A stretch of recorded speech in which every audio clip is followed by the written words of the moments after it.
telah memansuhkan taraf dagangan istimewa yang diberikannya kepada Hong Kong. Washington berpendapat Hong Kong tidak lagi menikmati tahap otonomi yang tinggi daripada China.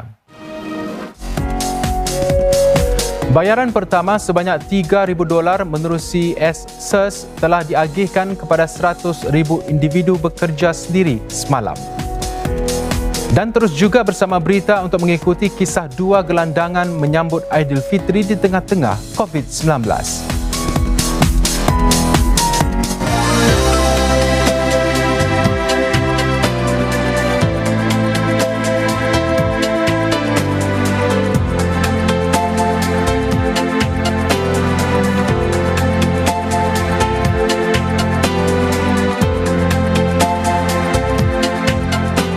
Laporan cuaca dibawakan oleh Mitsubishi Electric. Pemerintah akan membenarkan pembukaan semula prasekolah dan sekolah secara selamat mulai 2 Jun. Prasekolah akan dibuka secara berperingkat supaya kanak-kanak kecil boleh dijaga dengan selamat. Pusat-pusat jagaan pelajar juga akan dibuka sepenuhnya. Kohort pelajar tahun akhir di sekolah rendah dan menengah akan bersekolah setiap hari, sementara pelajar-pelajar lain akan berselang-seli antara pembelajaran di rumah HBL dan di sekolah. Tidak lebih daripada separuh jumlah pelajar maktab rendah dan Institut Milenia seharusnya berada di sekolah pada satu-satu masa. Para pelajar institusi pengajian tinggi mesti menghadiri kuliah secara dalam talian dan hanya kembali ke kampus untuk sesi praktikal dan makmal. Semua kaki tangan dan pelajar harus memakai pelitup atau pelindung muka apabila berada di sekolah atau di kampus. Aktiviti-aktiviti kokurikulum dan pengayaan tidak akan disambung semula. Langkah-langkah pengurusan selamat mesti dipatuhi di sekolah-sekolah. Ini termasuk pemeriksaan suhu badan setiap hari dan mengelakkan interaksi antara pelajar daripada kelas-kelas yang berbeza. Kita harus meneruskan amalan-amalan baik yang lain untuk memastikan Singapura selamat dari COVID-19. Duduk di rumah seberapa boleh dan pakai pelitup apabila keluar. Amalkan jarak selamat dan kebersihan diri yang baik. Muat turun aplikasi Trace Together dan gunakan Safe Entry di mana saja ia dilaksanakan. Apabila menaiki pengangkutan awam, elakkan daripada berbual dengan penumpang lain atau membuat panggilan menggunakan telefon bimbit. Bantu kami melindungi anda.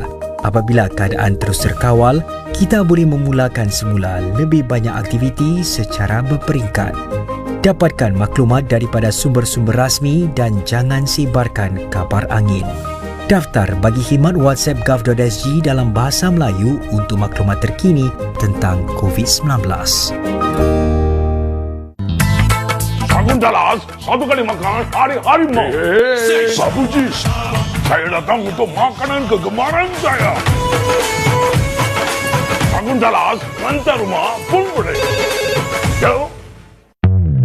Lagu gembira, lagu mesra, lagu nostalgia. La la la, lagu kita. Sebuah rancangan di mana saya akan mengimbau kembali lagu-lagu yang membawa penuh memori. Dari rumah saya ke rumah anda. Jadi jangan lupa menonton La La La Lagu Kita setiap hari Jumaat 8:30 malam hanya di Suria dan Mi Watch. Duduk di rumah dan berhibur dengan saluran filem Melayu terkini di Astro Citra hanya di Sintau TV. Dapatkan filem-filem Melayu blockbuster yang terkini dan menarik untuk anda nikmati bila-bila masa secara on demand. Untuk langgani Astro Citra hanya di Sintau TV. Dial 1609 atau layari sintau.com/Citra sekarang.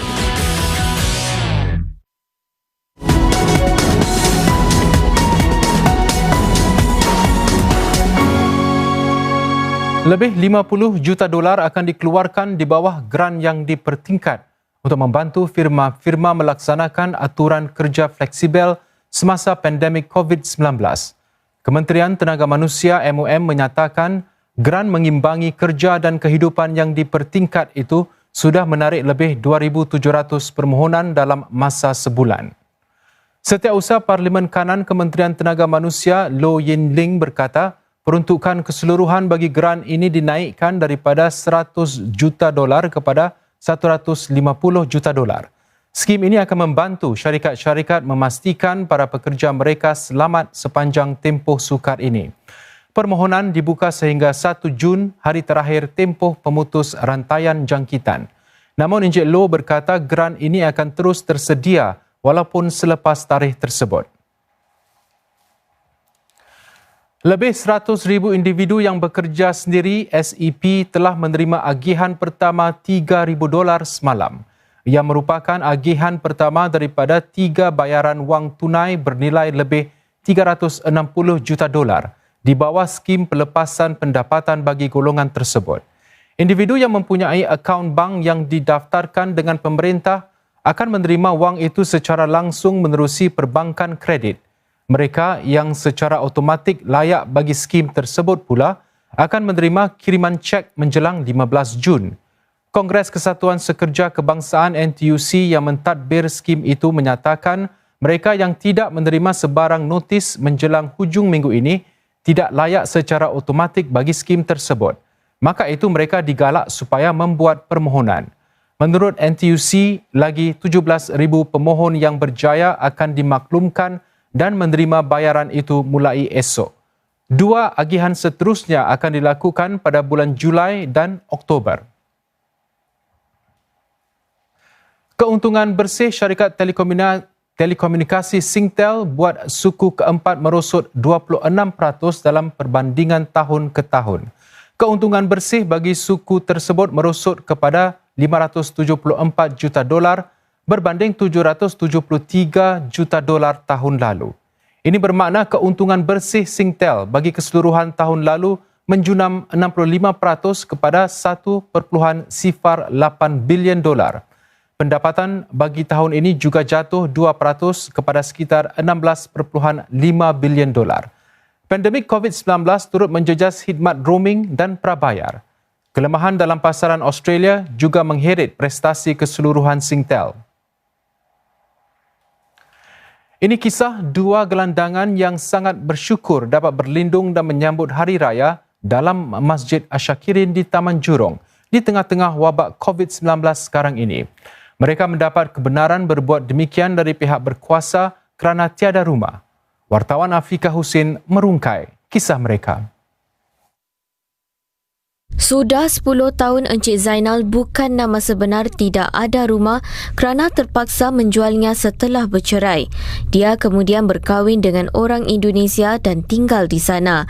Namun demi mencari nafkah buat isteri dan anak yang masih kecil, Encik Zainal sanggup ulang alik ke Singapura. Bekerja sambilan meskipun terpaksa jadi gelandangan. 3 tahun lalu, kad pengenalan dan pasport lelaki 49 tahun ini dicuri ketika tidur di taman permainan dan sejak itu belum dapat berjumpa anak isterinya. Saya bersyukur apabila doa saya Allah kabulkan dan tempatkan saya di masjid syurga Asyakirin pada saya ini syurga. Seorang lagi gelandangan yang turut berteduh di Masjid Asyakirin ini ialah Encik Ahmad, bukan nama sebenar. Lelaki 65 tahun ini juga punya isteri dan 3 orang anak di Batam. Disebabkan larangan perjalanan ekoran COVID-19, Encik Ahmad terpaksa terus menetap di Singapura supaya dapat terus bekerja sambilan sebagai juru ikat kapal. Keputusan mendadak itu bermakna dia perlu hidup gelandangan dan tidur di pusat penjajah selepas waktu kerja. Semua ini dirahsiakan daripada isteri dan anak-anaknya. Kalau boleh saya tak beritahu dia orang. Hasil saya simpan buat saya sendiri ya. Kalau dia tak tanya saya kenapa tak tidur rumah kakak, dia di rumah kakak. Encik Zainal dan Encik Ahmad di kalangan 7 gelandangan yang dibenarkan berteduh di masjid ini sejak bulan Ramadan lagi. Dan pada Hari Raya, kumpulan gelandangan ini juga berpeluang menikmati juadah Lebaran. Buat pertama kalinya mereka dapat menyambut ketibaan Aidilfitri dalam bangunan masjid dalam suasana yang sangat berbeza. Setelah hampir sebulan lamanya mereka berkenalan antara satu sama lain, mereka ibarat satu keluarga. Mereka ditempatkan di sini hasil daya usaha rangkaian rakan kerja mendampingi dan memperkasa gelandangan